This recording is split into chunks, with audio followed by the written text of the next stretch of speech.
Mr. Shroff, so we've sort of talked a little bit about the journey so far, but we also want to talk about the beyond, and that's the focus area, which will take us hopefully to the $5 trillion economy. Uh, to your mind, and there are a variety of things that we need to fix, right? From infrastructure to approach to investments to the certainty to dispute resolution.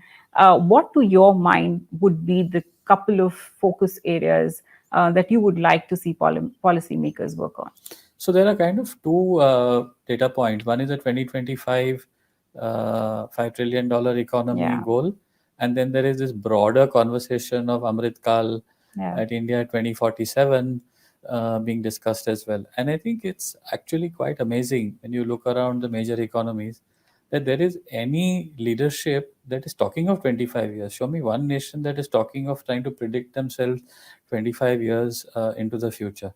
Now, granted that 25 years is a long period of time and a lot will change in between, but the fact that we are dreaming as a nation of a larger kind of ambition and a place in the global marketplace, I think firstly is kind of amazing, and it is very inspiring for, say, the younger generation today. I mean, the fact that you can have a conversation about 25 years from now itself is terrific. Now, many things are required. We are not going to. It's not something which is inevitable. yeah. There could be many, roadblocks on the way. But it finally, I think it comes down to a few basics. You have to create that environment where it's essentially a meritocracy, where private entrepreneurship will thrive, but will also be, balanced by more public interest elements as well. Because you don't want a concentration of where it's, there will be large deprived elements of society as well. So what are these basics? I think firstly, to my mind, and not just because of my profession, I think the rule of law is probably the most important one. It is the most important piece of infrastructure that a country can have. And rule of law, I don't mean as confined only to better dispute resolution system. There is just one element of it. Mm. Better legislation, Mm. clearer legislation, well thought out in terms of economic. Goes back to the point that we discussed of, have you done a proper impact assessment of what will be the impact of a legislation that you're introducing? So better legislation, better dispute resolution, more sensitive rule making at a delegated level as well. There was a very interesting piece in one of the newspapers a few days back. I forget the name of the author, of where there is effectively an implicit contest between the judiciary and the bureaucracy in terms of whose word is final.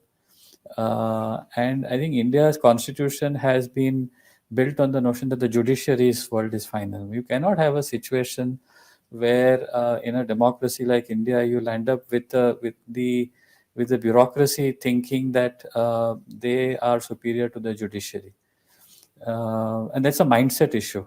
I mean, of course, if the judiciary passes an order, everybody will have to comply with it. But the mentality of coming to it is that who is the final authority?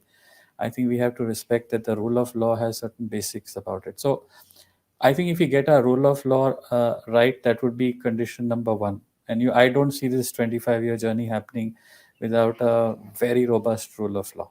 And as I said, that's not just because I'm a lawyer. I think the world will agree. The second, I think, in terms of policy and legislation or whatever form of legal instrument, it has to be more trust based. There is a implicit distrust in a lot of our legislation that it's almost like sub chor hai. Mm. You cannot take the country from now till 2047 on the assumption of sub chor hai. You have to, I think, have a higher level of trust in your citizens. There will be black sheep, there will be bad apples, deal with them. So just now we are premised on the policy making. A lot of it is on increasing the cost of compliance and reducing the cost, or not doing much to the cost of non-compliance. I think we should turn it on its head. The direction that we need to take should be about reducing the cost of compliance and increasing the cost of non-compliance.